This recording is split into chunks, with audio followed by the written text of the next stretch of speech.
In many countries around the world, mass people power revolts have blocked authoritarian takeovers and eliminated dictatorial regimes. This chapter presents 4 examples that illustrate the potential power of such social strikes. As Trump's MAGA authoritarianism grows, such actions provide a potential means for reasserting popular democracy. President Trump is engaged in an executive usurpation, aka a creeping coup. If at some point his power is threatened, it is entirely plausible that he will turn into a full-scale coup. The capacity of a social strike to defeat one is illustrated by the defeat of a presidential coup in South Korea, a country which had 40 years of firmly established democracy. Late in 2024, right-wing President Yoon Suk-yeol, facing plunging popularity, went on live TV and declared martial law.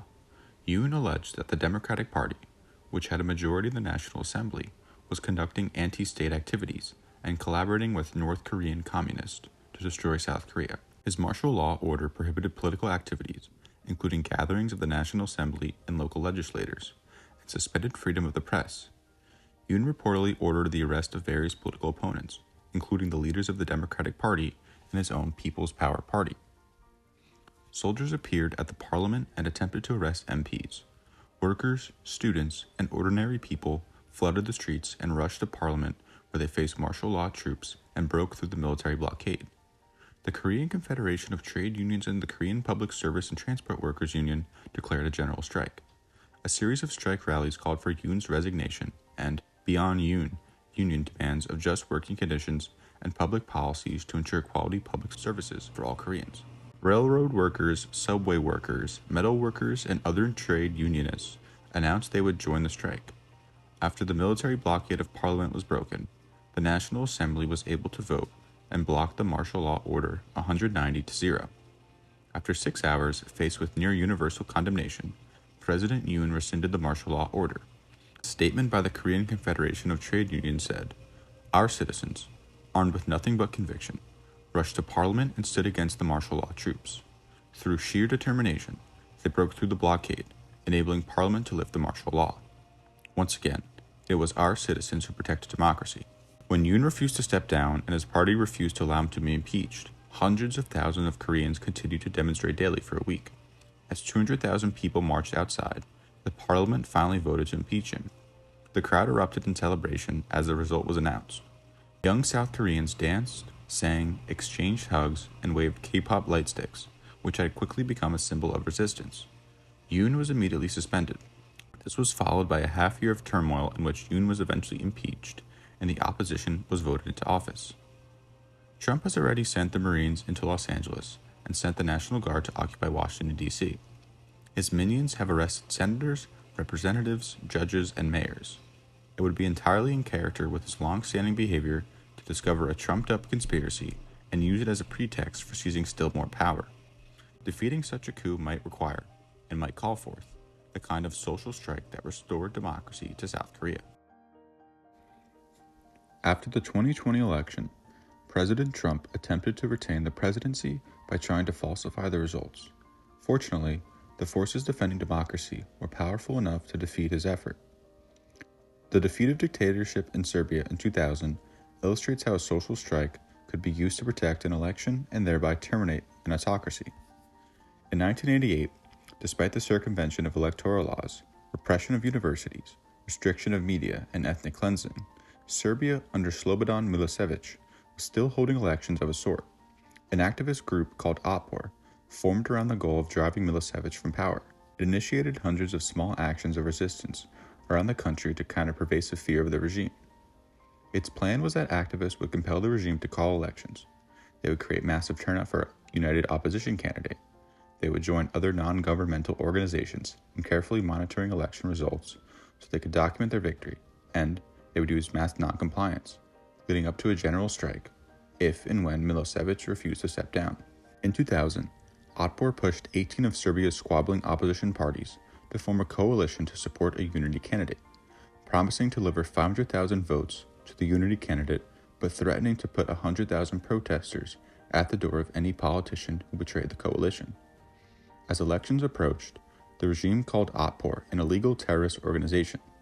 Police raided its offices and shut down independent radio and TV stations. Each day, an average of 7 activists were arrested. Meanwhile, the opposition organized 10,000 election monitors.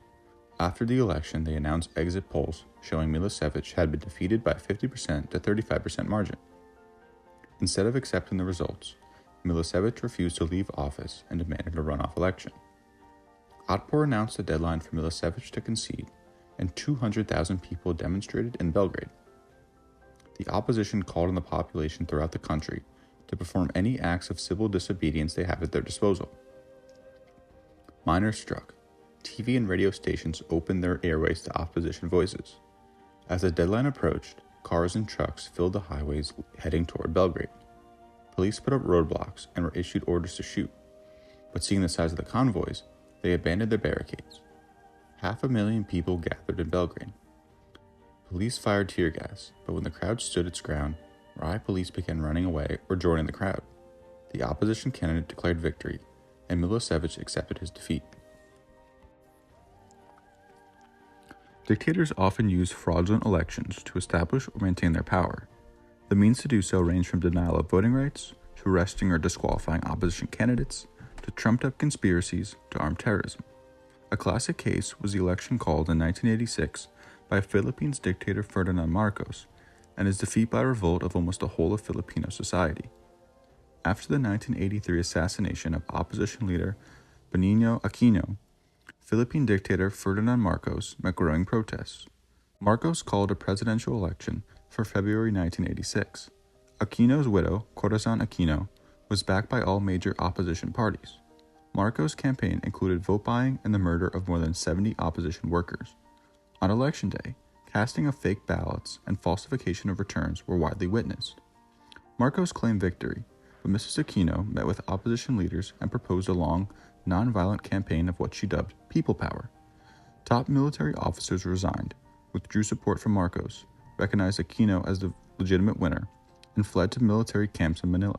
The leader of the city's Roman Catholic Church appealed on nationwide radio for people to non-violently protect the officers and prevent bloodshed.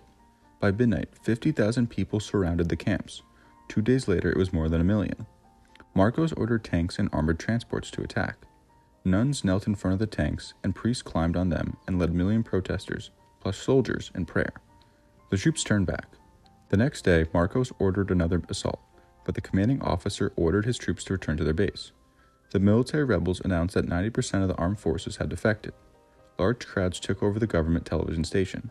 The following day, Marcos fled the country, and Aquino was inaugurated president. Ever since, mass nonviolent direct action has been known around the world as people power. Marcos' electoral coup indicates the level of violence and repression that an autocrat may use in order to perpetuate their power.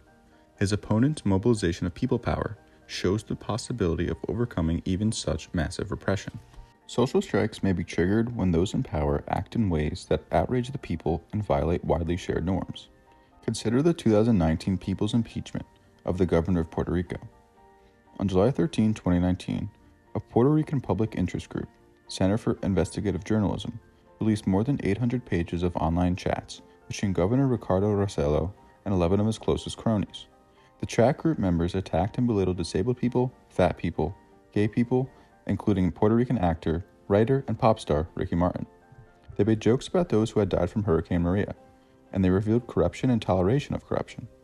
Governor Rossello criticized the Puerto Rican former Speaker of the New York City Council, Melissa Mark Viverito, saying, "Our people should beat up that whore." When the island's chief fiscal officer wrote that he was salivating to shoot the mayor of San Juan, Rossello replied, "You'd be doing me a grand favor." Dubbed Ricky Leaks, the revelations caused an instant public outcry.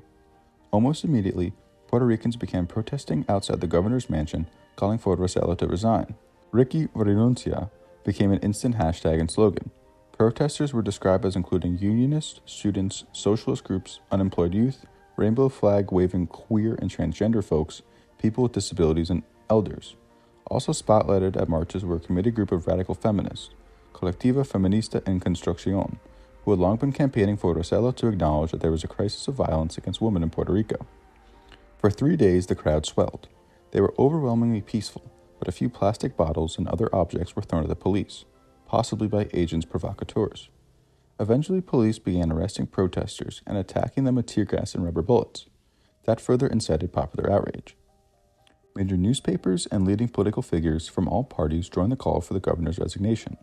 At 8 every evening, people throughout the island banged pots and pans from their balconies, windows, and streets in a traditional Latin America cacerolazo.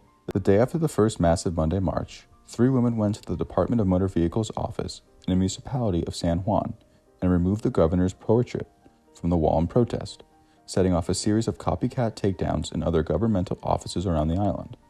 Meanwhile, the crowds outside the governor's mansion continued to grow larger every day. Early on the morning of July 23rd, people from across the island boarded trains and cars bound for the capital.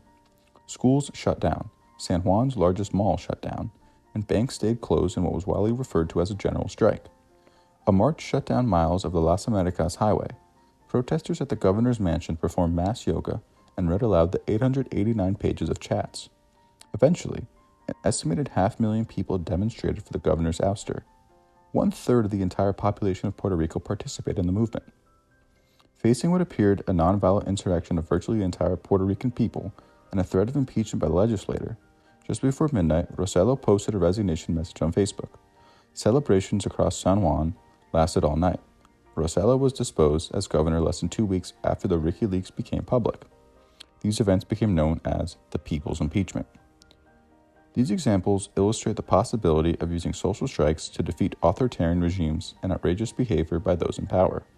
They also indicate that there is no off-the-shelf model for social strikes. The conditions that give rise to them are varied, although they usually include severe repression and growing popular discontent. Social strikes grow out of extreme grievances and deep anger at the regime. Sudden trigger events may kick them off.